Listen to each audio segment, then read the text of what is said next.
क्रांतीसूर्य जगज्योती महात्मा बसवेश्वर तमाम वीर साहेबांचं श्रद्धास्थान संत शिरोमणी मन्मथ माऊली आणि ज्यांच्या आशीर्वादानं हा सर्व भक्ती प्रपंच चालू आहे ते वीर साहेबांचे भाष्यकार राष्ट्रसंत डॉक्टर शिवलिंग शिवाचार्य महाराज अहमदपूरकर या सर्वांच्या चरणी प्रथम नतमस्तक होतो। या विळेगाव थडीसह पंचक्रोशीतील सर्वांचं ग्रामदैवत भगवान बळी महादेवाच्याही चरणी नतमस्तक होतो। व्यासपीठावर आपल्या सर्वांना आशीर्वाद देण्यासाठी उपस्थित असलेले राष्ट्रसंतांचे उत्तराधिकारी आदरणीय गुरुवर्य राजशेखर गुरु शिवलिंग शिवाचार्य महाराज अहमदपूरकर, त्यांचे अज्ञान पालन करते आदरणीय गुरुवर्य आचार्य गुरुराज स्वामी महाराज, रात्री ज्यांनी कीर्तनातून आपल्याला मार्गदर्शन केलं आणि समाजाला सतत मार्गदर्शन करून मार्ग दाखवणारे आदरणीय गुरुवर्य शिवानंद शिवाचार्य महाराज तमलूरकर, व्यासपीठावर उपस्थित आदरणीय गुरुवर्य संगण बसव शिवाचार्य महाराज निलंगेकर, आदरणीय गुरुवर्य शंकरलिंग शिवाचार्य महाराज शिरूर आनंदपाळकर, या सर्वांच्या चरणी नतमस्तक होतो। व्यासपीठावर उपस्थित कीर्तन केसरी भक्तिस्थळ ट्रस्टचे अध्यक्ष, कीर्तनकार प्रवचनकार मंडळाचे अध्यक्ष, ज्यांचं वय 98 वर्ष असताना सुद्धा या परंपरेमध्ये एक मैलाचा दगड म्हणून उभा असलेले शिवभक्त परायण भगवंतराव बाबा चांबर्गेकर आणि व्यासपीठावरील सर्वच मान्यवर, समोर बसलेले ठिकठिकाणून आलेले सर्व शिवकीर्तनकार प्रवचनकार गायक वादक विणेकरी टाळकरी भजनी मंडळी, महिला भजनी मंडळी, शिवा संघटनेचे धर्माबाद सह परिसरातून आलेले सर्व सन्माननीय पदाधिकारी, तेलंगणातून आलेले सर्व समाज बांधव, तरुण कार्यकर्ते, माता भगिनी आणि उपस्थित असलेले सर्व वीरशैव बंधू आणि भगिनीनो, खरं तर तुमची परीक्षा किती बघावी, हा अधिक मासा निमित्त होणारा विळेगाव थडी या ठिकाणचा राजूर मठाच्या परंपरेचा 18वा अखंड शिवनाम सप्ताह आणि त्याच्या प्रसादावरील कीर्तनाच्या नंतर होणारा हा समारोप धर्मसभा, या निमित्तानं 25% लोक मंडपामध्ये आहेत, 75% लोक जेवणाच्या रांगेमध्ये आहेत। मला माहिती आहे माणूस शेवटी पोटात काही नसेल तर डोक्यात काही उतरत नाही आणि जेवणाची वेळ होऊन गेलेली आहे याची मला कल्पना आहे आणि त्यातल्या त्यात खाण्यामध्ये आमचा हात जगात कोणी धरू शकत नाही आणि म्हणून जरी आपण जेवण करत असला तरी तिथं सुद्धा आवाज येतोय मला हेही माहिती आहे। राष्ट्रसंत डॉक्टर शिवलिंग शिवाचार्य महाराज अहमदपूरकर यांनी उभी हयात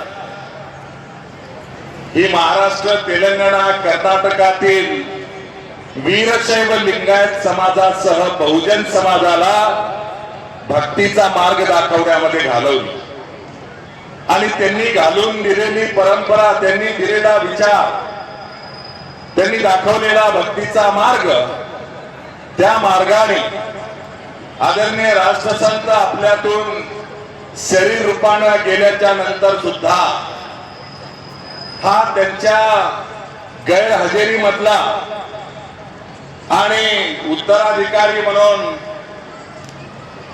राजशेखर शिवाचार्य महाराज आणि आचार्य गुरुराज महाराज यांच्या नेतृत्वाखाली होणारा हा अधिक मासाचा दुसरा अखंड शिवनाम सप्ताह आहे. एकूण 18 अधिक मासाचे सप्ताह झाले. त्यातल्या 16 सप्ताहामध्ये राष्ट्रसंत स्वतः शरीर रूपाने उपस्थित होते आणि आज 2 सप्ताह अधिक मासाचे ते शरीर रूपाने नसले तरीही तत्व रूपाने विचार रूपाने ते आजही आपल्यामध्ये आहेत. म्हणूनच एवढं वैभवशाली काम या ठिकाणी सगळ्या भक्तांच्या माध्यमातून होत आहे. हा अधिक मासाचा अखंड शिवनाम सप्ताह विळेगाव तळी या ठिकाणी करण्यासाठी ज्या संयोजन समितीनं ज्या कमिटीनं मेहनत घेतली, रात्रीचा दिवस केला, अनेकांनी ज्ञात अज्ञाताने मदतीचा हात दिला, त्या सर्वांच्या एकत्रित ताकदीमुळं त्यांच्या संघटित कार्यामुळं आज या ठिकाणी एवढं मोठं कार्य अखंड शिवनाम सप्ताहाचं संपन्न होताना आपण या ठिकाणी पाहतो. आणि पाहिल्याच्या नंतर माझ्यासारख्या कार्यकर्त्याला आनंद होतोय. खरं तर विळेगाव तळीकरांना एक सुवर्ण संधी आहे. मागे एक वेळेला मी आलो होतो बार्शीच्या काठीला, तेव्हाही मी बोललो होतो, आजही बोलायला हरकत नाही. तेलंगणा पासून महाराष्ट्रापर्यंत सर्वांनाच एक असं उत्कृष्ट अशा प्रकारचं तीर्थक्षेत्र, पर्यटन क्षेत्र हे विळेगाव तळीचं बळी महादेव मंदिर होऊ शकतंय. गोदावरीच्या काठावर अशा प्रकारचं मंदिर अनेकांनी उल्लेख केला. आमचे शिवभक्त परायण मोहन गुरुजी कावडे हसनाळीकर यांनी उल्लेख केला की शिखर शिंगणापूरला शंभू महादेवाचं मंदिर आहे, आपल्या 18 पगड जातीचं कुलदैवत. आणि ज्या शिखर शिंगणापूर मध्ये शंभू महादेवाच्या मंदिराच्या जोडीला बळीचं मंदिर आहे आणि त्याच्यानंतर महादेवाचं मंदिर आणि बळीचं मंदिर एकत्रित असणारं विळेगाव तळी हे एकमेव क्षेत्र आहे. आणि आपण सर्व भक्तजन या मंदिराचा विकास व्हावा ही भावना सगळ्यांची आहे. मी आपल्या माध्यमातून विळेगावकरांना पुन्हा एकदा विनंती करतोय की आपण पुढाकार घ्या. अत्यंत उत्कृष्ट जागा आहे. मराठवाड्यातलं किंवा खास करून नांदेड जिल्ह्यातलं एक चांगलं तीर्थक्षेत्र आपल्याला या ठिकाणी करता येऊ शकतंय. आपण पुढाकार घ्या आणि याला तीर्थक्षेत्राचा दर्जा मिळवून देण्यासाठी ट्रस्ट करावी लागेल. ट्रस्ट करा आणि तीर्थक्षेत्राच्या मागणीचा जो अर्ज आहे तो आपण करा. तीर्थक्षेत्र मिळवून देण्यासाठी कोण्या आमदारा खासदाराकडे जाण्याची आवश्यकता नाही. शिवा संघटना त्यासाठी सक्षम आहे आणि हे काम आपल्याला हातात घ्यावं लागेल. मला विश्वास आहे या ठिकाणचा समाज बांधव, पंचक्रोशीतील समाज बांधव, त्यांच्या जोडीला आमची धर्माबादची शिवा संघटना ही गंभीरपणे तुमच्या सोबत असेल असं पहिल्यांदाच मी या ठिकाणी उल्लेख करतो आहे. अनेक गोष्टी बोलण्यासारख्या आहेत.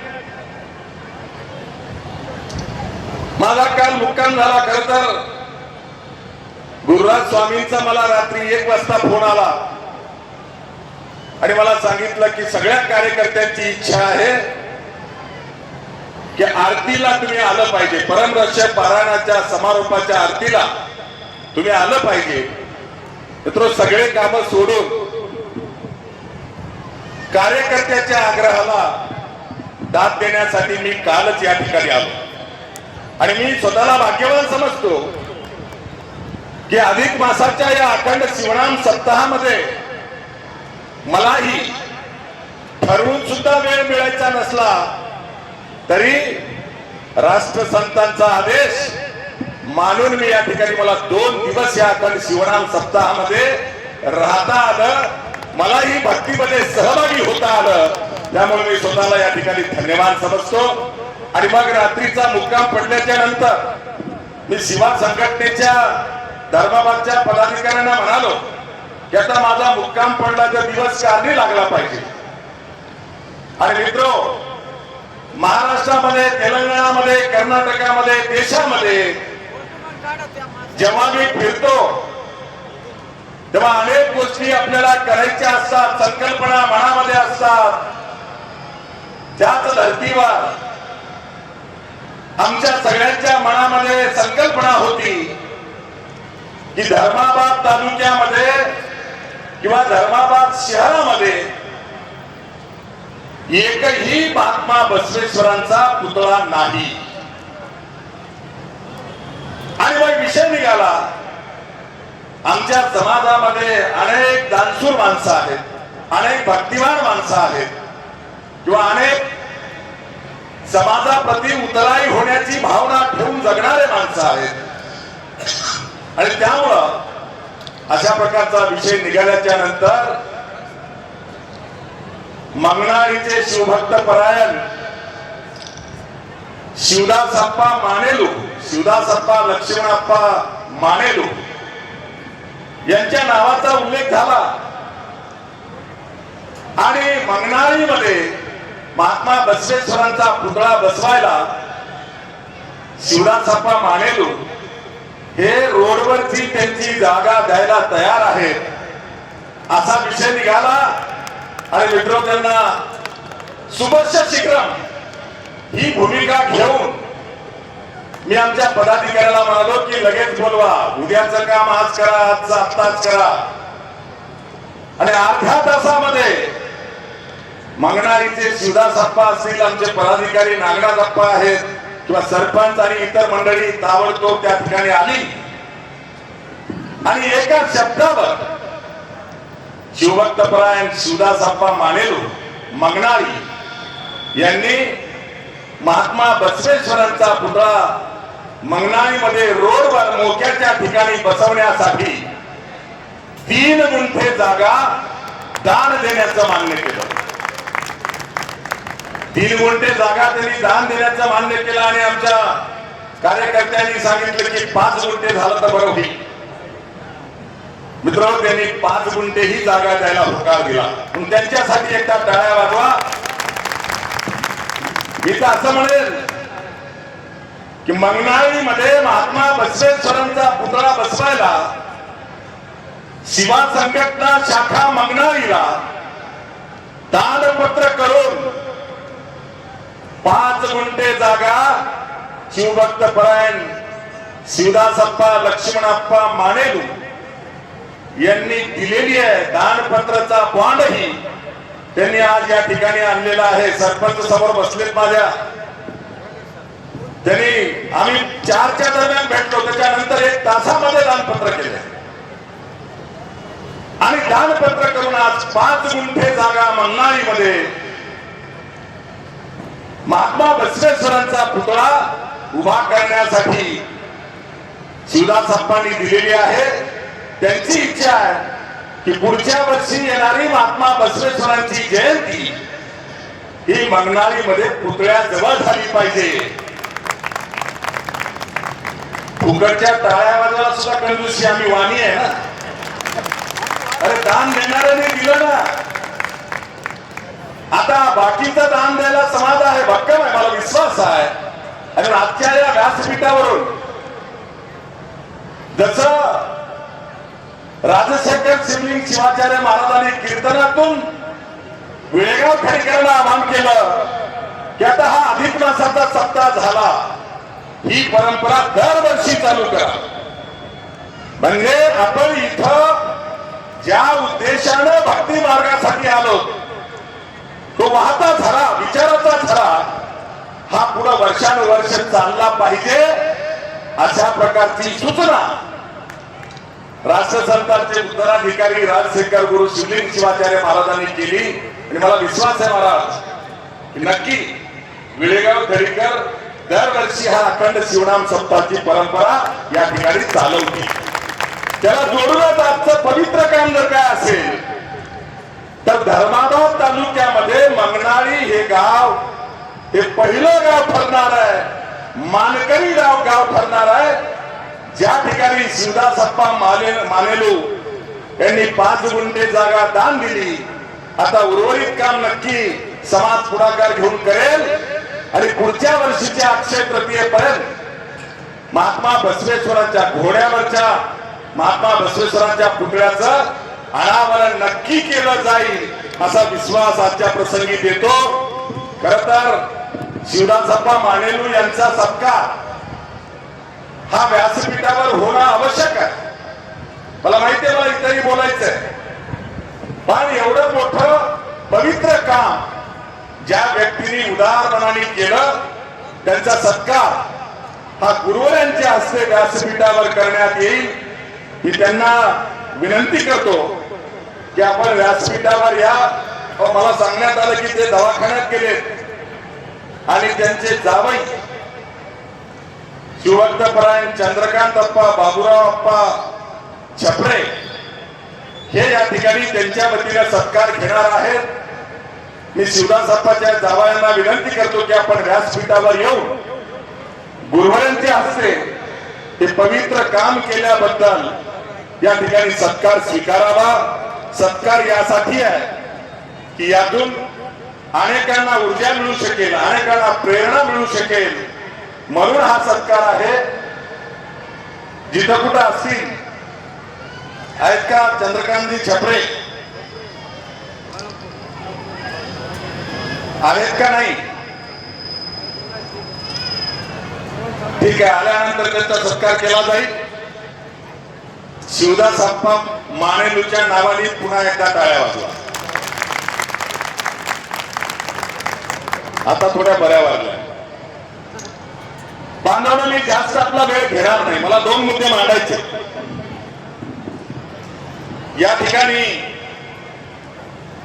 ही परंपरा मोठ्या ताकदीनं मोठ्या हिमतीनं वीरमठ संस्थान किंवा भक्तीस्थळच्या माध्यमातून आप्पाच्या नंतर सुद्धा आचार्य गुरुराज स्वामी महाराज आणि त्यांची सगळी टीम या ठिकाणी हे चालवते आहे. अनेकांना प्रश्न पडला होता की आप्पाच्या नंतर काय, पण त्याच ताकदीनं समाज हा सक्षम आहे, वीरमठाची परंपरा भक्कम आहे आणि मग त्याच ताकदीनं ही परंपरा महाराष्ट्रामध्ये तेलंगणामध्ये या ठिकाणी चालवताना आपण पाहतो आहोत. खरं तर ही परंपरा चालवताना मोठं योगदान मनमोकळेपणाने सगळ्यांनी मान्य केलं पाहिजे. हा संप्रदाय ही परंपरा चालवताना मोठं योगदान जर कोणाचं असेल तर बांधवांनो ते कीर्तनकार, प्रवचनकार आणि गायक वादकांचा आहे, हे या ठिकाणी मान्य केलं पाहिजे. गावागावातली वीरशैव भक्ती मंडळी असतील, महिला भक्ती मंडळी असतील, सक्षमपणे ही परंपरा पुढे नेत आहेत. आणि म्हणून जी मालिका, जी परंपरा राष्ट्रसंतांनी वाढवली 16व्या शतकामध्ये संत शिरोमणी मन्मथ स्वामींनी हा वसा घेतला आणि तोच वारसा पुढे घेऊन जाण्यासाठी 17व्या शतकामध्ये धोतरजोडा, आष्टी तालुका, परतूर जिल्हा जालना या ठिकाणचे सामान्य भक्त असलेले संत लक्ष्मण महाराज हे फलसिद्ध महाराजांच्या आशीर्वादाने संत म्हणून त्या ठिकाणी त्या पदवीला प्राप्त झाले. ही परंपरा 17व्या शतकामध्ये त्यांनी पुढे नेण्याचा प्रयत्न केला आणि 19व्या शतकामध्ये आणि 20व्या शतकामध्ये वीरशैव धर्म परंपरेची ही पताका किंवा वीरशैव संप्रदाय अटके पार झेंडा घेऊन महाराष्ट्र, कर्नाटक, तेलंगणा नवे देशभर, काशीमध्ये सुद्धा अखंड शिवनाम सप्ताह झाला बाबा. आणि ही परंपरा अटके पार ज्या राष्ट्र संत डॉक्टर शिवलिंग शिवाचार्य महाराज अहमदपूरकर यांनी नेली, ती पताका भक्कमपणे सक्षमपणे त्यांचे उत्तराधिकारी राजशेखर गुरु शिवलिंग शिवाचार्य महाराज आणि त्यांचे अज्ञान पालन करते आचार्य गुरुराज महाराज यांच्या बरोबरीनच सर्व कीर्तनकार, प्रवचनकार, गायक, वादक मंडळी करतायत, हे नाकारायची आवश्यकता नाही. असं असताना सुद्धा मी काल चर्चा ऐकत होतो. धर्माबादला मी थांबल्यानंतर मला ऐकायला मिळालं, खरं तर या व्यासपीठावर मी बोललं पाहिजे की याच व्यासपीठावर नव्यानं मठावर बसलेल्या नागठाणच्या महाराजांनी काही या ठिकाणी उल्लेख केले. खरं तर मठावर बसले म्हणून काही अक्कल वाढली असं त्यांनी मानण्याची आवश्यकता नाही.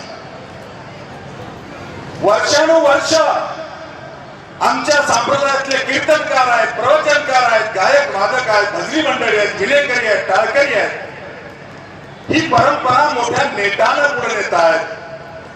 त्यांना आशीर्वादाची थाप मिळणं आवश्यक असताना त्यांची उपेक्षा करणं हे चुकीचं आहे. उल्लेख झाला, जी परंपरा राष्ट्रसंतांनी पुढे नेली, वाढवली, तेव्हा खांद्याला खांदा लावून शिवभक्त परायण भगवंतराव बाबा सारखे अनेक आमचे परंपरेतले कीर्तनकार आहेत. त्यांनी ही परंपरा नेटानं पुढे चालवली. काही असू शकतात, मी नाही असं म्हणत नाही, नक्की असू शकतात. काही स्वार्थानं अन्याय झाले असतील, काही मार्ग सोडून गेले असतील, काही वाहतही गेले असतील. गेले नाही कसं काय? मी अनेकांना शिवा राष्ट्रीय भूषण, उत्कृष्ट शिवकीर्तनकार पुरस्कार आपण कपिलधामला शिवा संघटनेच्या वतीनं दरवर्षी देतो, गायक वादकांनाही देतो. पण मलाही काही पश्चाताप होतो की ज्यांना पुरस्कार दिला त्यांना ऊर्जा घेऊन नेटानं काम करणारे कीर्तनकार, प्रवचनकारांची संख्या 99% आहे, पण 1% त्याच्यामध्ये भेसळ आहेच, नाही म्हणण्याची आवश्यकता नाही. लगेच पाकिटाला बळी पडून आमच्यातले मोजके म्हणतो मी, त्याला खरं तर मापात सुद्धा धरायची आवश्यकता नाही. ते वारकरी संप्रदायामध्ये कीर्तन करत निघाले. माझी या व्यासपीठावरून विनंती आहे, या राष्ट्रसंतांनी सगळ्यांना अंगावर घेऊन ही परंपरा मोठ्या जिद्दीनं कडवटपणे पुढे नेली. हात जोडून विनंती आहे, त्याच्यामध्ये भेसळ होऊ देऊ नका. मी 100%तले 99% कसोटीनं काम करणारे कीर्तनकार, प्रवचनकार, गायक, वादक आहेत असा उल्लेख केला आहे.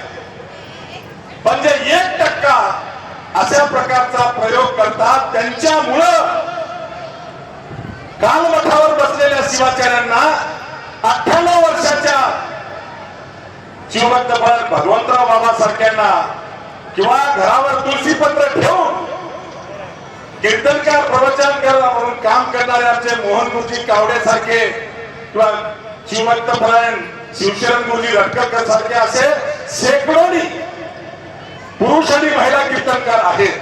त्यांचं काम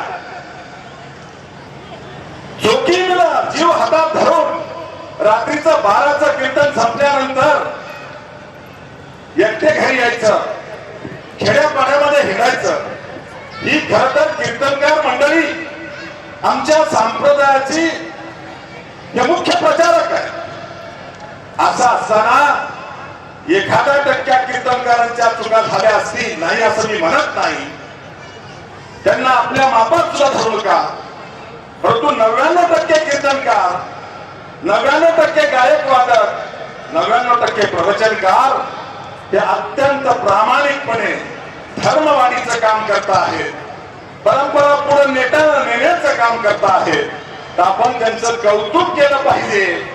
पुन्हा एकदा मी आपल्याला विनंती करतो की सगळ्या कीर्तनकार, गायक, वादकांसाठी एकदा टाळ्या वाजवून त्यांचं स्वागत करा. व्यासपीठावर कोणीही दर्शनाला येऊ नका, हे जत्रा मला आवडत नाही. समाज हा शिस्तीत असला पाहिजे. तुम्हाला जायचंय तर दर्शन, हे दर्शन डोळ्यांनी पण घेता येत आहे. मी काही महत्वाचे मुद्दे बोलणार आहे. महिला मंडळीला पुन्हा विनंती आहे किंवा संयोजकाला विनंती आहे, आपण वर कोणाला येऊ देऊ नका. वेळ झाला जरी असला तरी परंपरेवरती मला बोलणं आवश्यक होतं.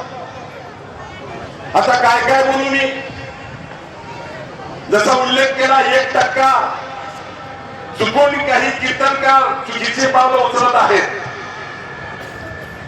मग मोह आरोप नाही, एकाचं बघून दुसरा, दुसऱ्याचं बघून तिसरा, हा दुस्साहस किंवा ही चुकीची प्रथा आमच्यामध्ये पडू नये अशी माझ्यासारख्या कार्यकर्त्याची अपेक्षा आहे.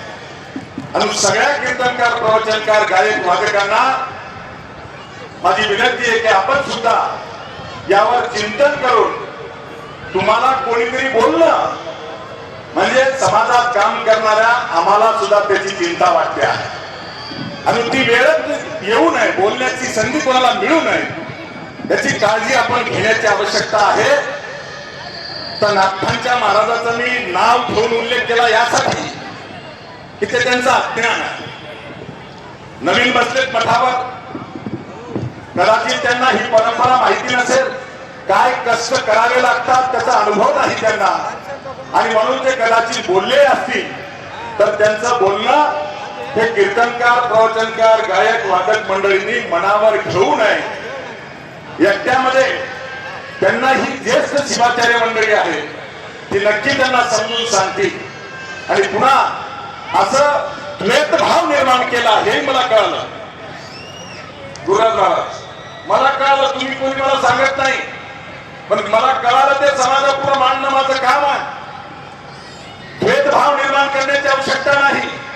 नाहीतर काही लोकांना आता राष्ट्रसंताच्या नंतर मी राष्ट्रसंत व्हावं ही अपेक्षा. बाबा हे कसं शक्य आहे? म्हणून त्यासाठी थांबावं लागेल. बोलून असं काही होत नसतं, करावं लागतंय. आणि या परंपरेला गालबोट लावण्यापेक्षा, द्वेषभाव निर्माण करून गट निर्माण करण्यापेक्षा, मठावर पीठावर बसल्यानंतर आपल्यावर जबाबदारी आहे त्याचं भान ठेवून, हे नव्यानं मठावर बसलेल्या शिवाचार्याने माझी विनंती आहे की आपण बोलताना तोलून मोजून बोललं पाहिजे. मनमत माऊलीमध्ये, पलसिद्ध महाराजांमध्ये किंवा लक्ष्मण महाराजांमध्ये द्वेषभाव निर्माण करायचा, भेदभाव निर्माण करायचा, हे का नाही केलं, ते का नाही केलं, आज येऊन शेंड्यावर शहाणा होण्याची आवश्यकता नाही. जसं वारकरी संप्रदायामध्ये संत ज्ञानेश्वर आणि संत तुकाराम मुळव्याचा दगड एकाला तर मंदिराचा कळस दुसऱ्याला मानलं जातं, तसंच वीरशैव संप्रदायामध्ये मनमत माऊली पासून ते राष्ट्रसंतापर्यंत हे संत शिरोमणी मनमत माऊलीला मुळव्याचा दगड, तर लक्ष्मण महाराजाला, संत लक्ष्मण महाराजांना कळस समजलं जातं. म्हणूनच आजचं प्रसादाचं कीर्तन हे संत लक्ष्मण महाराजांचं अभंग घेऊन झालंय. मित्र, अशा प्रकारचा भेदभाव, बुद्धिभेद करण्याचं काम आपल्याकडून होणार नाही याची चिंता, याची काळजी ही किमान प्रमुख लोकांनी तरी घेतली पाहिजे, असं माझं या ठिकाणी प्रामाणिक मत आहे. आणि मग काल झालेला जो प्रकार आहे तो प्रकार चुकीचा होता, त्याला आपण या ठिकाणी मनावर घेऊ नये अशी मी भगवंत बाबा आणि सगळी कीर्तनकार मंडळी, तुम्ही अध्यक्ष असल्यामुळे तुमचं नाव घ्यालो, पण सगळी कीर्तनकार मंडळी, नवीन कीर्तनकार मंडळी मोठ्या संख्येने आमच्यामध्ये निर्माण होत आहे. अभिमान वाटला पाहिजे आम्हाला याचा. आणि ही परंपरा पुढे नेण्यासाठी कीर्तनकार, प्रवचनकार, गायक, वादक फार मोठं काम करतायत. त्यामध्ये कुठलाही मिठाचा खडा टाकण्याचं काम होऊ नये. मोहन गुरुजी, तुम्हाला सुद्धा मनाला लागलं असं मला एक जणांनी सांगितलं, पण मनाला लावून घेण्याची आवश्यकता नाही. ते जरूर पठावर आहेत, गुरुस्थानी आहेत, त्यांचा आदर नक्की केला पाहिजे. पण राष्ट्रसंतांनीच आम्हाला शिकवलंय, जर गुरुही असेल आणि चुकीचं सांगत असेल तर ऐकायचं नाही. ही शिकवण राष्ट्रसंतांची आहे. त्यामुळं अशा प्रकारचा विषय या ठिकाणी व्हायला नाही पाहिजे होता, किंवा द्वेषभाव निर्माण करण्याचा प्रयत्न व्हायला नाही पाहिजे होता. परमरश्याच्या पारायणाची परंपरा चालू असताना वेगळ्या कुठल्या तरी ग्रंथाची पारायणाची परंपरा आणायचं, कोणी गुरुचरित्र आणायचं, कोणी परसिद्ध महाराजाच्या ग्रंथाचं पारायण करायचं, जरूर करा, तो भक्तीचाच मार्ग आहे. पण हे करताना आपली जी श्रंखला आहे, वीरशैव संप्रदायामध्ये घालून दिलेली जी परंपरा आहे, ती संत शिरोमणी मन्मथ माऊली आणि संत लक्ष्मण महाराज आणि राष्ट्रसंत अहमदपूरकरप्पा, ही आपली परंपरा आपल्याला पुढे नेटाने न्यावी लागेल. हे तुम्हाला मान्य आहे का? मान्य आहे का? मी विचारतो मुद्दाम, कारण मी बोलण्यापेक्षा इथं बसलेली सगळी प्रमुख मंडळी आहे. ही अशा प्रकारची परंपरा कुठलाही भेदभाव न करता आपल्याला पुढे न्यावं लागेल. ते नेण्यासाठी सगळा समाज तयार आहे का? असेल तर आपण हात वर करून ठराव मंजूर करा.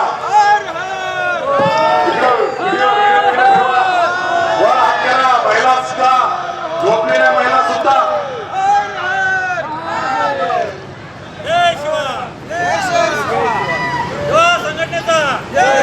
आता ही परंपरा फार जबाबदारीने आपल्याला पावलं टाकावी लागतील, नाहीतर अनेक छुपे रुस्तम, आमच्यामध्ये स्वार्थानं बरबटलेले काही मोजके बोटावर मोजण्यासारखे लोक ही पेरल्या गेली.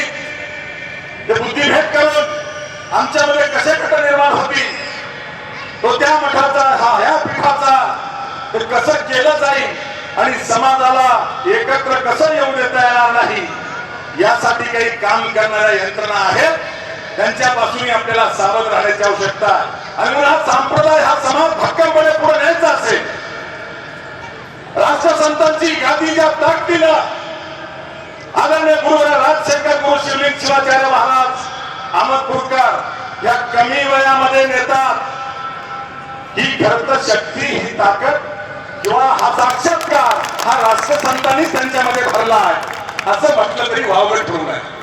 नाहीतर अनेकांना असं वाटत होतं 10 वर्षाचं पोरग काय करणार, बोलणं सोपं आहे, ते पोरग नाही, ते ऊर्जा केंद्र आहे. वीरमठ ही महाराष्ट्र, तेलंगणा आणि कर्नाटकातला एक ऊर्जा स्रोत असलेला मठ आहे. ज्या मठाने ही परंपरा पुढे नेली, ही परंपरा खंडित व्हावी म्हणून काही लोकांनी देव पाण्यात बुडून ठेवले. काही लोक हाताला लागले त्यांच्या, नाही असं नाही, ही काही वारकरी संप्रदायाच्या विरोधातला नाही, पण आमचा धर्म आम्ही जोपासला पाहिजे, कडवटपणे जोपासला पाहिजे. प्रमाण देताना असेल, कीर्तन करताना असेल, आमचे कीर्तनकार प्रवचनकार सुद्धा आमच्या परंपरेचं कीर्तन करण्यासाठी कडवटपणे पुढे आले पाहिजे. ही समाजाची अपेक्षा चूक नाही. त्यात मी आता उल्लेख केल्याप्रमाणे काही मंडळी हे करतायत, शिवभक्त परायणच्या ऐवजी हरिभक्त परायण लावणं चालू आहे. ते होऊ नये ही माझी अपेक्षा. किंवा आमचे जे क्षेत्र आहे, विभूती गायब करण्याचं काम चालू आहे. काल मी इथं आल्यानंतर बोललो होतो, बळी महादेवाचं मंदिर आहे, काय लाज वाटते विभूती लावायला?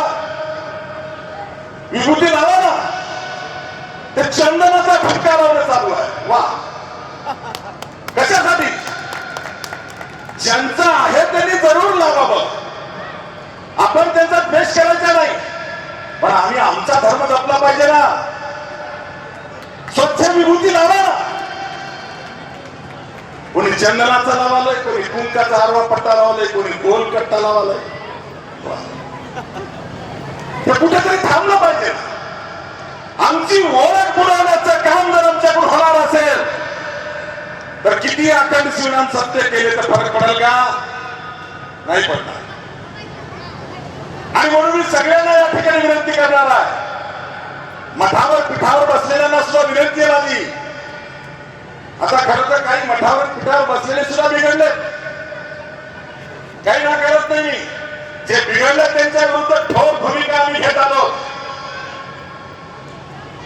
त्यांनीही सुधारायला हरकत नाही.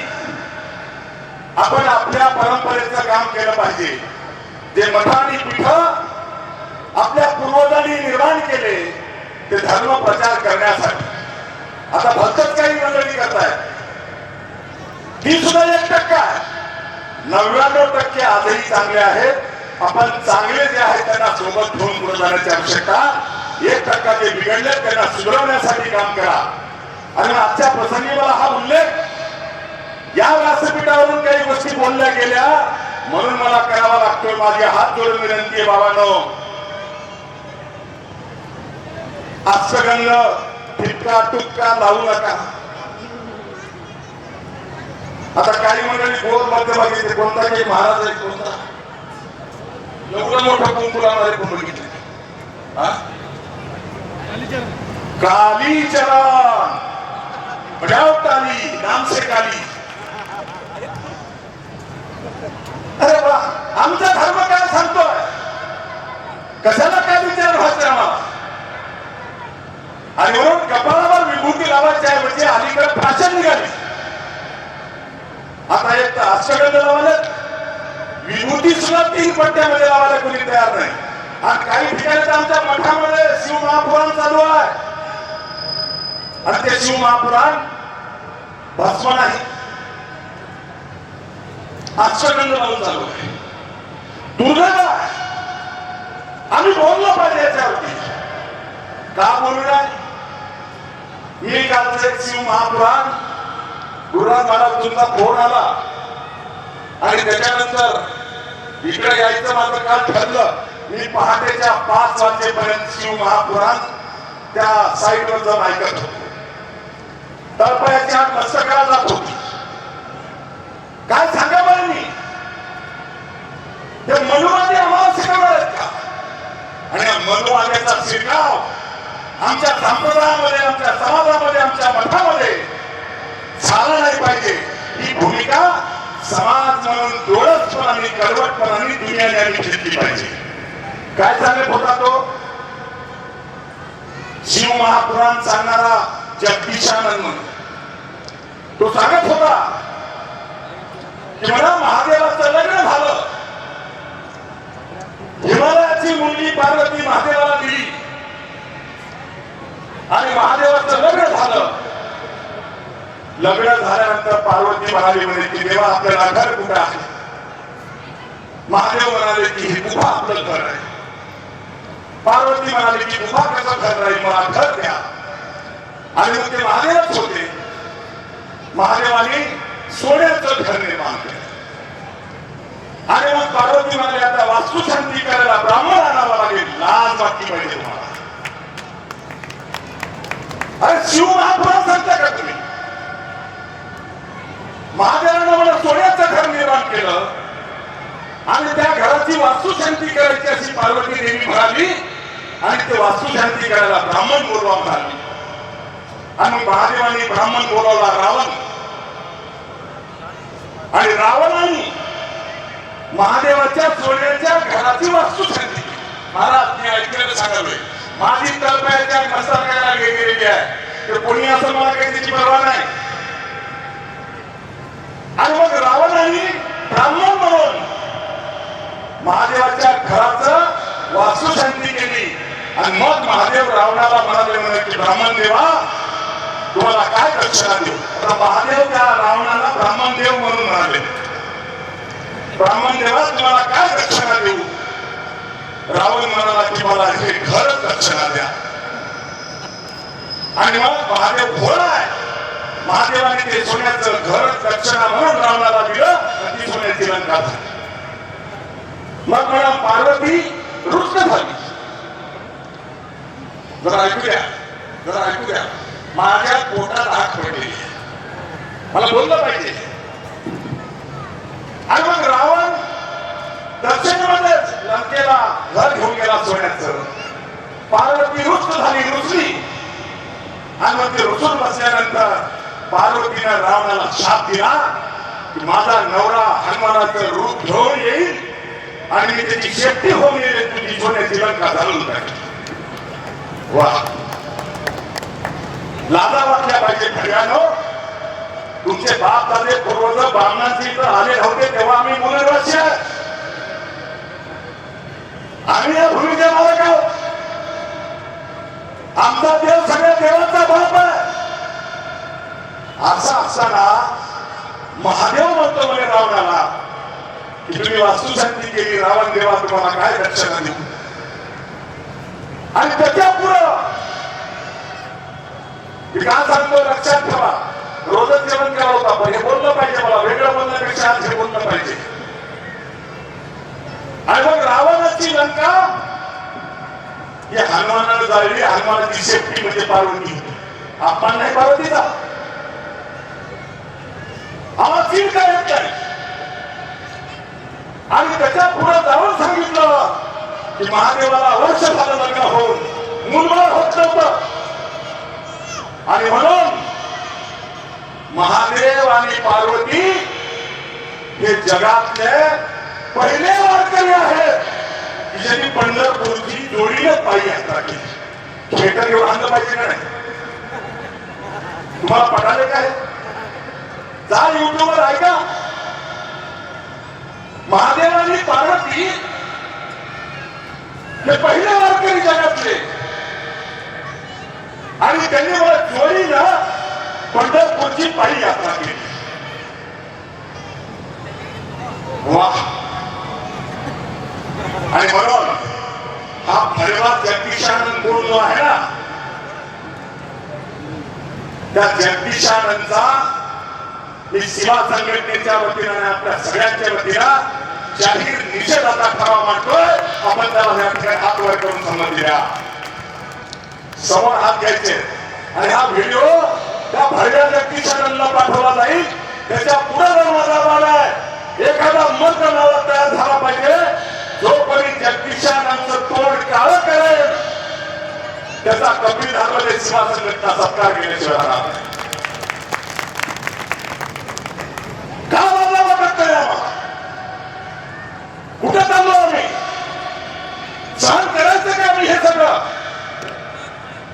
मित्र, यांचे तोंड जर आम्ही आजच बंद नाही केले तर उलटी गंगा 1990 पासून वाहत आलेली आहे. हर हर महादेव गायब झालाय. नवीन घोषणा आली आहे. परंपरागत छत्रपती शिवाजी महाराजांनी मोगलाच्या विरुद्ध लढताना मैदानाला जय हरी विठ्ठलची घोषणा दिली का? कधी साईबाबा म्हणले का? कधी गजानन बाबा म्हणले का? काय होती घोषणा छत्रपती शिवाजी महाराजांची? कुठे गेली ही घोषणा? अलीकडच्या 30 वर्षामध्ये आमची घोषणा गायब झाली. तरी आम्ही शांत आहे. आम्ही आंधळे झालो स्वार्थाने. एवढ्यावर हा माणूस थांबला नाही. आमच्या गुरुवारांच्या साक्षीने सांगत होता. काय सांगत होता? आमचा माझा भोळा महादेव, त्याला आवडता देव कोणता होता? तर भगवान राम. महादेवानं भगवान रामाची आराधना केली. अरे भगव्या रामेश्वरला जाऊन ये ना, तुला कळलं काय ते? ही रामाचा विरोधक नाही, पण भगवान राम हा भगवान नाही. तो राजा रावणाचं आणि रामाचं युद्ध हे दोन राजघराण्यातलं युद्ध आहे. तरी त्यांनी काम चांगलं केलं म्हणून देव मानायला तयार आहोत. तो आमचा देव होईल का? आमच्या महादेवाचा देव होईल का? कथेमधून सांगितलं चाललंय. महादेवाचा आवडता देव म्हणजे राम आहे. आणि म्हणून सगळ्या माता भगिनी उभा टाका आणि रामाचं भजन करा. आमच्या महिला वेगळ्या भावल्या राम राम राम म्हणून नाचत होत्या. आजपर्यंत आमच्या पोटामध्ये एकही माणसाला त्या ठिकाणी उभा टाकणार. हे काय लावलंय? देवकीनंदन गोपाला, शिव महापुराण आणि नाचायला त्यांच्या महिला भगिनी आमच्या मठामध्ये. काय सहन केलं पाहिजे आम्ही? का बोलू नाही? कोणीच बोलणार नसेल तर मनावर ढोणे बोलल्याशिवाय राहणार नाही. कोणाला पटेल का नाही पटेल? आणि या दिशेने जर आमचा समाज वाहत नेणार असाल तर मित्र, समाजाने जागे झालं पाहिजे. हे बौद्ध धर्मात करून दाखवा. हिंमत आहे का कोणाची? आहे का हिंमत? दुसऱ्यामुळे करून दाखवा. आम्ही सहिष्णुता, आम्ही सहन करतो आहोत. आणि आमच्या सगळ्या महादेवाचे मंदिर ताब्यात घेतले, महादेवाला जानवं घातलं, गणेश उत्सव आणला, गणपतीला जानवं घालून उत्सव चालू आहे. सगळं सहन केलं. केलं, आता तर आमच्या देवाला भक्त करून टाकलं, रामाचा भक्त.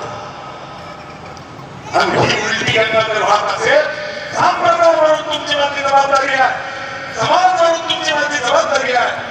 त्यामुळे याच्या विरोधामध्ये उभा टाकलं पाहिजे, यांची बोलणं बंद केली पाहिजे. आणि जर सांगून बऱ्या बोलणं बंद होत नसेल तर दिवसांनी तिथं ठोकून यांची बोलणं बंद केली पाहिजे. ठोका म्हणजे कामच्या मानाला अवघड काम आहे. ही गोष्ट कुठेतरी थांबण्याची आवश्यकता आहे. आज जनावरांना पुजारी म्हणून शिल्लक ठेवलं नाही, कोण काय करायचं तात्पर्य राहिलं नाही. मुंबईच्या मठासारख्या मठाधिपती एका ब्राह्मणाच्या फोटोच्या पायाखाली हात जोडून कार्यकर्ता होतो. हे बघितल्यानंतर मी बोलायचं नाही का? तुमची जागी नाही का तो मठ? म्हणजे तिथं त्या मठाचा मठाधिपती एका शेवड्या ब्राह्मणाच्या पोराच्या खालीवर हात जोडून कार्यकर्ता होत असेल, आमच्या समाजाचा तो अपमान आहे. आणि म्हणून त्याच्या विरोधात मी बोलतो ते गर्वपणे बोलतोय, ते सुधारलं पाहिजे का नाही? आणि म्हणून माझी आपल्याला विनंती आहे, जागरूक राहा.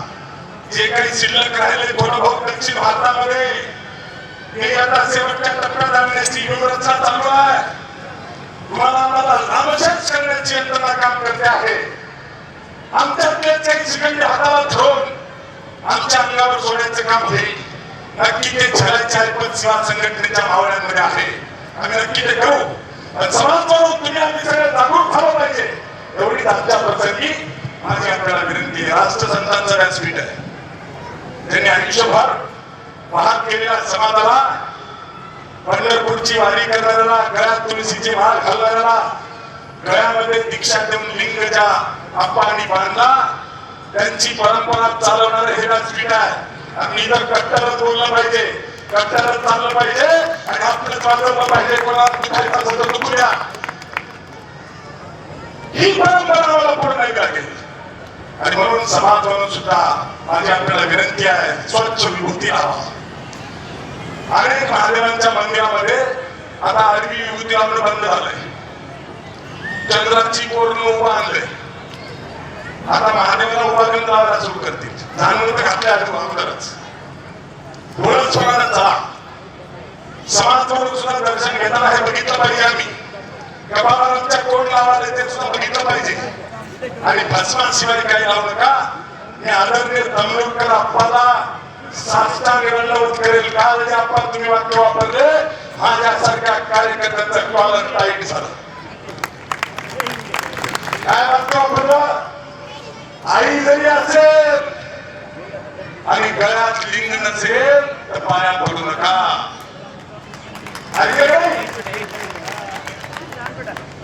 मी काय सगळं सांगत बसत नाही. आणि असे हिरे आमच्यामध्ये मार्गदर्शन करणारे मठाधिपती आहेत का?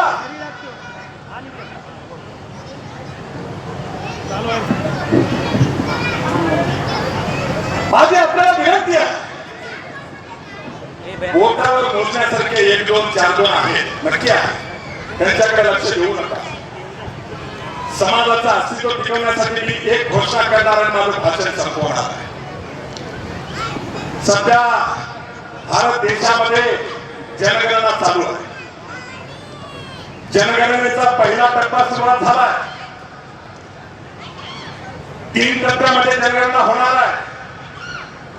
स्वयं जनगणना, कुटुंब जनगणना आणि धर्मदान जनगणना अशी 3 टप्प्यामध्ये जनगणना होणार आहे.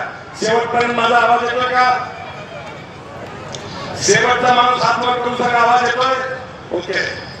जनगणना हा आज आयरणीवरचा सगळ्यात महत्वाचा विषय आहे. इकडे आमच्या माता भगिनी आहेत, त्यांनी सुद्धा हे लक्षात ठेवलं पाहिजे. कारण पुरुष मंडळी घरी नसताना गावातला प्रगणक हा जनगणना करायला आपल्या घरी जेव्हा येईल तेव्हा आमच्या महिला भगिनी घरी असतात. त्यांना याचं ज्ञान पाहिजे, माहिती पाहिजे. जनगणनेच्या बद्दल आम्ही जागरूक असलो पाहिजे. याच्यावर सविस्तर चर्चा करण्यासाठी उद्याच्या 10 जूनला राष्ट्रसंत अप्पांच्या सानिध्यामध्ये भक्ती स्थळ या ठिकाणी आपण शिवा वीरशैव लिंगायत गोलमेज परिषद या नावाची एक व्यापक बैठक आयोजित करतो आहोत. तिला नाव आपण गोलमेज परिषद दिलंय. त्या गोलमेज परिषदेसाठी आपण महाराष्ट्र, तेलंगणा आणि कर्नाटकच्या बॉर्डरच्या पट्ट्यावरच्या अनेक मठाधिपतींना नम्रपूर्वक आमंत्रण दिलेले आहे. आमच्यामध्ये 2 मठपरंपरा आहेत. 75 मठपरंपरा आणि विरक्त मठपरंपरा. शिवा संघटना दोन्हीलाही सोबत घेऊन चालणारी संघटना आहे. आम्ही लिंगायत धर्म मानत नाही. वीरशैव आणि लिंगायत हे समानार्थी शब्द आहेत. बुद्धिभेद करून आमच्यामध्ये फूट पाडायचं काम करण्याचा प्रयत्न झाला. आणि वीरशैव म्हणलं काय किंवा लिंगायत म्हणलं काय, अर्थ एकच आहे. त्यामध्ये बुद्धिभेद होऊ नये म्हणून 2001च्या जनगणनेमध्ये शिवा संघटनेला समन्वयाची भूमिका घेतली आणि शिवा संघटनेसह देशातल्या अनेक संघटनांमुळे 2001च्या जनगणनेमध्ये धर्माचे 6 रकाने होते, पण 7वा रकाना 2001च्या जनगणनेपासून शिवा संघटना आणि देशातल्या इतर संघटनांच्या मुळे आलेला आहे.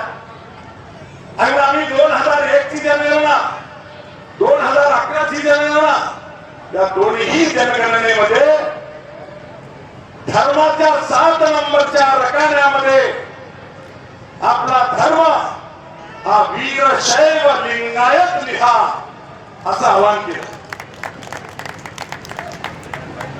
समजले का? भारत देशामध्ये मान्यता प्राप्त 6 धर्म आहेत. आता नवीन धर्माला मान्यता मिळणार नाही, कोणी भ्रमात राहू नका. 1999 ला निर्णय केंद्र सरकारने घेतला आणि या देशामध्ये 6 धर्म मान्यता प्राप्त आहेत. त्यांना कोड नंबर दिलेत. हिंदू लिहिलं तर 1 नंबर टाकतात, मुस्लिम म्हणलं तर 2 नंबरचा आकडा टाकतात, ख्रिश्चन म्हणलं तर 3 नंबरचा आकडा टाकतात, बौद्ध म्हणलं तर 4 नंबरचा आकडा टाकतात, शीख म्हणलं तर 5 नंबरचा आकडा टाकतात आणि जैन म्हणलं तर 6 नंबरचा आकडा. आता आम्ही कोणी आकड्यामध्ये नाही. आम्हाला 1 नंबरचा हिंदू धर्म ही जनगणनेमध्ये लिहायचा नाही. काय लिहावा? धर्माच्या 7 नंबरच्या रकान्यामध्ये आपला धर्म शब्दात लिहा, वीरशैव लिंगायत धर्म. कमी समजले दिसते. आता वीरशैव लिंगायत धर्म लिहा. 100 वर्षाच्या नंतर यावर्षी जातीची जनगणना होणार आहे. त्याच्यामध्ये अनेक अपप्रचार चालू आहे आणि म्हणून गोलमेज परिषद ही भक्ती स्थळावर आपण 10 जूनला सकाळी 11 ते 5 या वेळेमध्ये ठेवलेली आहे. तिथं मी सविस्तर बोलेन. कोणाच्या शंका असतील, कोणाला मार्गदर्शन गुरुवर येणार आहेत, त्यांचे मार्गदर्शन घेतलं जाईल आणि तिथं एकमुखी ठराव हा एकत्रित केला जाणार आहे की आपला धर्माच्या 7 नंबरच्या रकान्यामध्ये धर्म वीरशैव लिंगायत असा लिहा.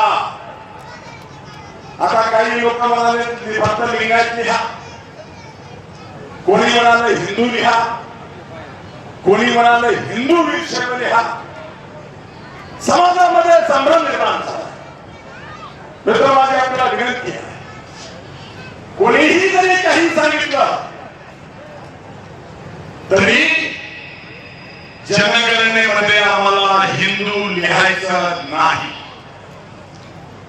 जनगणनेमध्ये आपण हिंदू लिहिणार नाही हे कळाल्यामुळं आमच्या काही धर्मगुरूच्या माध्यमातून सांगितलं चाललंय हिंदू वीरशैव लिंगायत लिहा.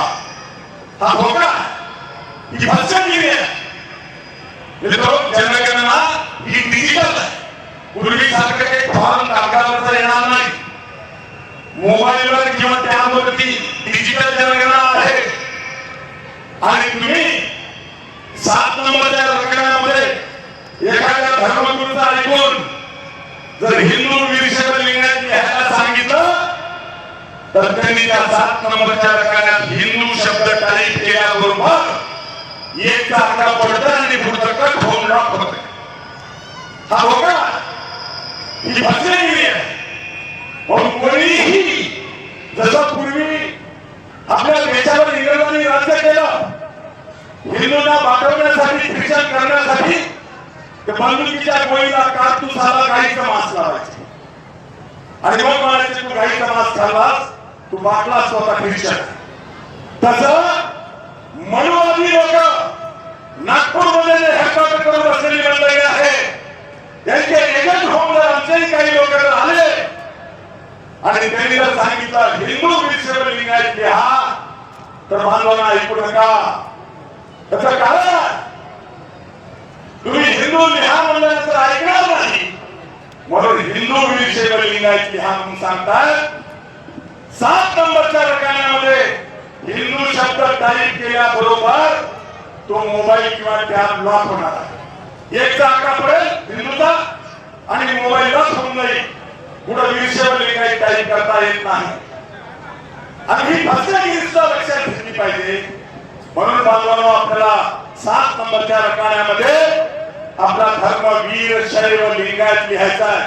काही मंडळी लिंगायत सांगू द्या. मी दिल्लीमध्ये जनगणना आयुक्तालयामध्ये 2 वेळेला जाऊन सगळी माहिती घेऊन बैठका घेऊन आलोय. माझ्याकडे शुद्ध परिपूर्ण कायदेशीर माहिती आणलेली आहे. त्यामुळे कोणी जर 7 नंबरच्या रकान्यात लिंगायत धर्म लिहा म्हणत असेल तर त्याला विदंडवाद घालत बसू नका, विरोध करत बसू नका. तुम्ही तुमचा धर्म वीरशैव लिंगायत लिहा. त्यांनी जर त्यांचा धर्म लिंगायत लिहिला तर जमेची बाजू एक आहे. येताना आकडा जेव्हा एकत्रित येईल आम्ही वीरशैव लिंगायत लिहिलं त्यांनी लिंगायत लिहिलं दोघांचाही आकडा वीरशैव ऑब्लिक लिंगायत करून एकत्र येणार.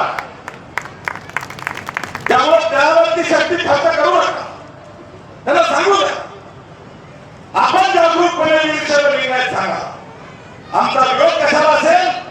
हिंदू लिहिण्याला विरोध आहे. मन म्हणणार मनोरथोडीची सुपारी, हिंदू धर्म फोडायची सुपारी घेतली, हिंदू संख्या कमी करायची सुपारी घेतली. अरे बाबांनो गेली 40 वर्ष 1986 पासून मनोहर धोंडे कैलासवासी बाळासाहेब ठाकरेच्या मुठीत पाडला. हिंदुत्व आम्हाला कोणी शिकवायची आवश्यकता नाही. ही सुद्धा हिंदुत्ववादी आहे. उद्या जनगणनेमध्ये धर्म वीरशैव लिंगायत लिहिल्यानंतर पुन्हा सुद्धा मी हिंदूच आहे. भारत देशात राहणारा प्रत्येक माणूस हा हिंदू आहे, दुमत नाही. परंतु देशातला आकडा आमचा वेगळा आणण्यासाठी आणि तिजोरीतला वाटा मागण्यासाठी आमची संख्या कळणं आवश्यक आहे. आणि ती संख्या कळायची असेल तर 7 नंबरचा रकाना हा तुमच्या माझ्यासाठी दिला. त्याच्यामध्ये वीरशैव लिंगायत लिहावं लागेल. आहे तयारी सगळ्यांची? आहे तयारी? महिला भगिनी असेल तर हातवर करा, असेल तर हातवर करा. धन्यवाद. काही लोक अपप्रचार करतील की मनोहर धोंडेंनी सुपारी घेतली धर्म फोडायची, हिंदू लिहू नका म्हणालंय. मित्र आम्ही हिंदूचे विरोधक नाही, आम्ही सुद्धा हिंदूच आहोत. पण जनगणनेमध्ये आमचा धर्म आम्हाला वेगळा लिहिला पाहिजे तर आमचं अस्तित्व निर्माण होईल. या देशामध्ये 5 कोटीपेक्षा जास्त संख्या ही वीरशैव लिंगायताची. असं असताना सुद्धा आम्ही प्रयत्न करून सुद्धा 2001च्या जनगणनेमध्ये महाराष्ट्रामध्ये वीरशैव लिंगायताची लोकसंख्या 5,06,998 आहे. किती आहे?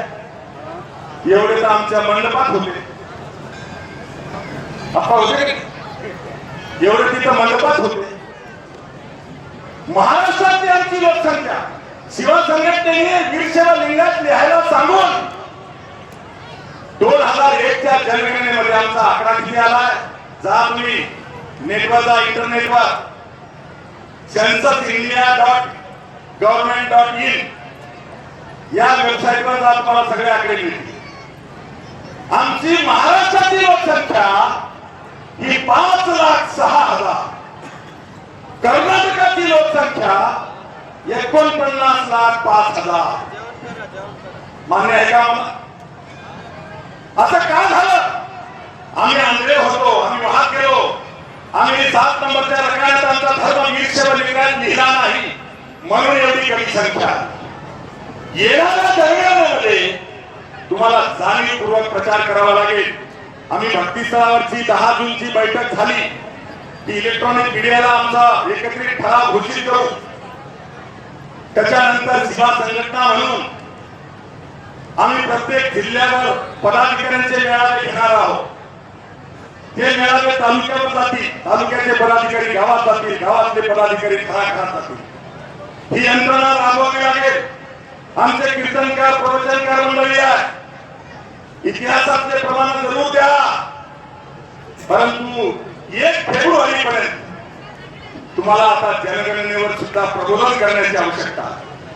दुसरा टप्पा धर्माचा आणि जातीची नोंद करायचा टप्पा 1 फेब्रुवारी 2027 या तारखेला सुरुवात होतोय. आता जनगणना सुरू आहे. काही लोक मला फोन करायला, काय लिहायचे धर्म, काय लिहायची जात. बाळांनो, आज जात आणि धर्म लिहिला जाणार नाही. जे 33 प्रश्न दिलेत तुमच्या कुटुंबाची माहिती आहे आणि त्याच्यामध्ये फक्त एक माहिती आलेली आहे, तुम्ही एससी आहात का, नसेल तर तुम्ही एसटी आहात का, नसेल तर तुम्ही इतर आहात का. तर तिथं आपल्याला इतर लिहायचं आहे. आपण एससी आणि एसटी मध्ये नाही, त्यामुळे तिथं इतर लिहायचं आहे. आणि जेव्हा 1 फेब्रुवारी 2027 ला जनगणना सुरुवात होईल जात आणि धर्माची, तेव्हा मात्र धर्माच्या 7 नंबरच्या रकान्यामध्ये आपला धर्म काय लिहिणार? काय लिहिणार माता भगिनी? वीरशैव लिंगायत लिहा. आणि मग 100 वर्षानंतर जातीची जनगणना येते. जातीच्या रकान्यामध्ये तुम्हाला जेव्हा प्रश्न विचारला जाईल तेव्हा जात लिंगायत शब्द जोडून आपापली जात लिहा. आता काही लोक म्हणाले लिंगायत शब्द जोडून दिल्याला मला आरक्षण मिळते नाही. आरक्षण मी दिले. कोणाला आरक्षणाची माहिती असेल तर माहितीचा लाभ असेल तर या माझ्यासोबत चर्चा करायला. जरांगे पाटील आपटून राहिला, आणखी आरक्षण मिळालं नाही. केसाला धक्का लागून देता 25 जातींना आपण आरक्षण दिलंय. त्यामुळे आरक्षण त्या शिवा संघटनेने दिलंय. त्या शिवा संघटनेला आरक्षण टिपायची काळजी घ्या, तुम्ही काळजी करायची आवश्यकता नाही. आणि जात लिहिताना आपापली जात ही लिंगायत शब्द जोडून लिहा. जसं आपल्याकडे वाणी संख्या जास्त आहे, टीसीवर वाणी आहे, वाणीचं जात प्रमाणपत्र काढलंय, तरीही जात लिहिताना लिंगायत वाणी लिहा. जात लिहिताना लिंगायत वाणी, लिंगायत देवी, लिंगायत बाळी, लिंगायत पोष्टी, लिंगायत जंगम, लिंगायत पंचम असं लिंगायत शब्द जोडून लिहा. फक्त जंगम लिहायचं नाही. दुर्दैव अक्कलकोटला जंगम समाज संघटना म्हणून एक बातमी बघितली. हे सांगायचं तर हिंदू लिहा. बाबांनो, मला वेदना याच्यासाठी होता, जाणं विदर्भामध्ये इथं ठीक आहे, राष्ट्रसंतांचा आशीर्वाद आहे, बरं आहे. विदर्भाचा समाज भ्रष्ट झाला अनेक ठिकाणी. आता आमच्यात लग्न होताना पंचकलश मांडला जात नाही. चिंतेची बाब सांगा. मी होतो एका लग्नात हजर. पंचकलश मांडून आमच्यात लग्न बंद व्हायला लागली. अंतरपाठ घालून सप्तपदी करून लग्न चालू झाले. त्या दर्ग्याचा मोठा प्रकार मी आपल्या समोर आणला. आमच्या समाज स्मशानभूमीला जागा नाही म्हणून जाळायला सुरू केलं, नाशिकमध्ये केलं. जर आमच्या परंपरा सोडून आम्ही दफन करण्याच्या ऐवजी दहन करायला लागलो, पंचकलश मांडून नगरविधी करण्याच्या ऐवजी अंतर्भाग करू लागलो, सप्तपदी घालू लागलो, जन्माचं काय काम आहे? शिवदास महाराज मागणं बोलतो ना, आणि काही जन्म सांगत असतील हिंदू लिहा, मग आम्ही जन्माच्या परा का भावनाच्या परा? आम्ही जन्माच्या पडायच्या आणि काही जन्माने भावनाच्या पडायच्या, त्याच्यापेक्षा आम्ही भावनाच्या पडतो. परवडेल का या समाजाला? आणि जर वीरशैव लिंगायत न लिहिता जर आता हिंदू लिहायला जर लागला, ते शिल्लक राहिले मराठवाड्यामध्ये आणि काही पॉकेटमध्ये आमचा धर्म, तो सुद्धा संपल्याशिवाय राहणार नाही. हा धोका लक्षात घ्या आणि काळजीपूर्वक जनगणनेमध्ये धर्म वीरशैव लिंगायत आणि जात लिंगायत शब्द जोडून लिहा. मी आजच काही बोलणार नाही. जरूर जे कोणी 10 तारखेच्या राष्ट्रसंत अप्पाच्या समाधी शेजारी आम्ही चिंतन बैठक ठेवलेली आहे. जवळपास आतापर्यंत विरक्त मठाचे आणि पंचाचार्य मठाचे 70 ते 75 मठाधिपतींना आम्ही संपर्क केला, निमंत्रण दिलंय. निमंत्रण दिलेले मठाधिपती जास्तीत जास्त येणार आहेत, कोणी नकार दिला नाही. कीर्तनकार, प्रवचनकार, गायक, वादक यांना माझी विनंती आहे, आमंत्रणाची वाट बघू नका. पाकिट मिळणार नाही. सगळ्या कीर्तनकार, प्रवचनकार, गायक, वादकांनी 10 तारखेला सकाळी 11 ते 5 भक्ती स्थळावर जनगणनेच्या संबंधाने होणारी जी व्यापक बैठक आहे, त्या बैठकीला आपण आवर्जून उपस्थित राहा. समाजातले धुरी, सेवा संघटनेचे प्रमुख पदाधिकारी, कीर्तनकार, प्रवचनकार, गायक, वादक आणि मठाधिपती, विरक्त मठाचे मठाधिपती, पंचाचार्य मठाचे मठाधिपती, या सगळ्यांना आपण आमंत्रित करतो. हेच आमंत्रण समजा. आजपासूनच आमंत्रणाचा प्रचार हातोपरी घ्या आणि 10 जून 2026 ला सकाळी 11 ते 5 भक्तीस्थळ अहमदपूर, जिल्हा लातूर या ठिकाणी या गोलमेज परिषदेमध्ये आपण उपस्थित राहा असं नम्र आवाहन करतो. या गोलमेज परिषदेमध्ये आपण येणाऱ्या नोव्हेंबरच्या दरम्यान दिल्लीमध्ये सेवा संघटनेच्या वतीने मोर्चा काढणार आहोत. मोर्चा 2 मागण्यांसाठी आहे. पहिली मागणी आहे कर्नाटकातल्या बसव कल्याण या ठिकाणचा 12व्या शतकातला महात्मा बसवेश्वरांचा मूळ अनुभव मंडप आणि परसू कट्टा हा निजामाच्या ताब्यातून मुक्त करा आणि जगभरातल्या पर्यटकांना बघायला खुला करा. दुसरी मागणी आपण केलेली आहे. आज सेवा संघटनेमुळे देशाच्या 4 राज्यामध्ये शासकीय जयंती होते. आपली दुसरी मागणी आहे महात्मा बसवेश्वरांची दरवर्षी अक्षय तृतीयेला देशभर शासकीय जयंती साजरी करा. मान्य? या 2च मागण्या घेऊन दिल्लीतल्या रामलीला मैदानावर कपिलधाच्या मेळाव्याचा मी तारीख जाहीर करू. त्या तारखेला आपल्याला दिल्लीला जायचं आहे. तोही प्रचार आपल्याला आजपासून करायचा आहे आणि या 3 मुद्द्यावर चर्चा करून निर्णय घेण्यासाठी 10 जून 2026 ला सकाळी 11 ते 5 वाजेपर्यंत भक्तीस्थळ अहमदपूर या ठिकाणी व्यापक बैठकीचं आयोजन केलं. त्या बैठकीला आमंत्रण हेच समजा, एकमेकाला निमंत्रण द्या आणि वेळेवर उपस्थित राहा असं नम्र आवाहन करतो आणि थांबतो. जय हिंद, जय महाराष्ट्र, जय शिवराय.